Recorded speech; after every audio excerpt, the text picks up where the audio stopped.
What if I told you that a secret document has just been leaked, one that could change the lives of thousands of families in the UK overnight? A policy so controversial, so deeply buried in internal government memos, that even most senior ministers avoid acknowledging it publicly. Until now. Because what's inside this leak isn't just political strategy. It's a direct hit to the heart of thousands of immigrant families who thought they were safe, settled, and part of the nation they now call home. This isn't about borders. This is about bedrooms, about baby bottles, about how many children you're allowed to have before the government starts tightening its grip around your future. On May 14th, 2025, an anonymous whistleblower delivered over 200 pages of internal UK Home Office documents to a small, independent journalist collective. Hidden deep within these pages were chilling proposals, disguised in bureaucratic language, that few outside government circles have seen until now. One clause in particular stands out: reassess child benefits, housing priority, and social service eligibility for non-native families based on dependent-to-income ratios and fertility frequency. Read that again. What they're saying, without saying it directly, is that immigrant families with more children may soon be penalized. Financially, socially, structurally. Think about that. If you are an immigrant, you may soon have to justify the size of your family to a system that no longer sees you as a contributor, but as a cost. And if you're not an immigrant, ask yourself, what kind of society quietly creates second-tier families in the shadows of official policy? Let's bring this into focus.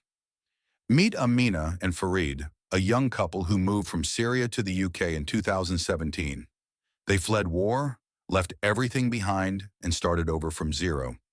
Today, they live in Birmingham with their 3 children: Ali, aged 9, who dreams of being a scientist; Lena, 7, who wants to be a teacher; and baby Yusuf, who just took his first steps. Amina works part-time as a carer in a local nursing home. Farid drives a delivery van 6 days a week. They pay their rent, their taxes, their bills. They do everything right. But under this new policy framework, they could lose their housing benefits, not because of crime, not because they broke the law, but simply because their family is now considered too large for the benefits they receive. That's not a policy. That's discrimination wrapped in red tape. It's the quiet criminalization of growing families. Selectively applied, it's a system built to appear neutral while targeting the most vulnerable. And let's be clear, this isn't just about money, it's about fear. It's about sending a message. You are welcome here, but only if you don't grow too loud, too visible, too big. The official line is different, of course. Government sources argue that the proposals are not final, in part of ongoing economic sustainability discussions. But leaked emails between senior advisors tell a different story. One chilling excerpt reads, "Reducing incentives for high fertility among non-native populations will ease long-term strain on welfare systems." Who writes something like that? Who signs off on language that so casually devalues human life? Is a child born to immigrant parents somehow worth less than others? What happens when your family size determines your access to housing, to education, to health care? What does that say about the direction this country is heading? It's not just immigrants who should be alarmed. It's every citizen who values fairness and democracy. Today it's immigrants. Tomorrow it could be anyone the system deems unsustainable. Across the country, the impact of the leak has been immediate. Grassroots organizations are mobilizing. Protesters are gathering outside parliament and local councils, holding signs that read, "Children are not a burden. We built this country too, and this is our home." Social media is ablaze with stories of parents terrified that they may have to move, hide, or separate their families just to stay afloat. Some communities are comparing the policy language to early 20th century eugenics models that sought to control the population of the poor and marginalized. And history has taught us that when we begin categorizing which lives deserve support and which don't, we walk a dangerous line. The idea that your child's right to food or shelter could be reduced to a numbers game should terrify us all. But it's more than fear. It's also heartbreak. It's the sound of a parent asking their partner, "Should we not have had our 3rd child?" It's the silence that falls over dinner tables where laughter used to echo. And for what? A spreadsheet target? Meanwhile, political leaders dodge accountability. In a recent press conference, a minister called the policy a hypothetical exercise in demographic modeling. Hypothetical? Ask the families already receiving letters from local councils, inviting them to review their housing needs. Ask the mother of four in Manchester who was told her benefits are under reassessment due to recent changes.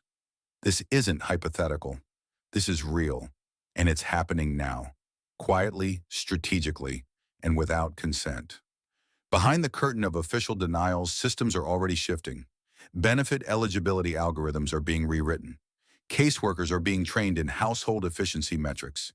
And all the while, mainstream media stays largely silent, afraid to touch what they label sensitive immigration issues. But silence is complicity. And that's why this story must be told. Because if we do nothing, if we don't push back, this won't just be a leak, it will become law. One that redraws the line between those who belong and those who don't. One that divides communities, families, futures. So ask yourself, what kind of society punishes a parent for loving their children too much? What kind of nation puts a ceiling on the dreams of kids who call this country home? One thing is clear, this story isn't over. In fact, it's only just beginning. The fight ahead is about more than policies and politics. It's about people. It's about deciding whether we want a future built on fear or one shaped by fairness. And if this video moved you even a little, if something in your chest tightened when you imagined your family in their place, then please don't just scroll away. Like this video. Subscribe to this channel for more untold truths. Share it with someone who still believes in equality.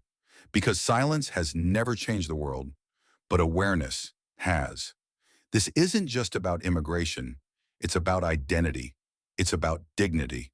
And above all, it's about defending the right of every child, no matter where they're born, to be seen, supported, and safe.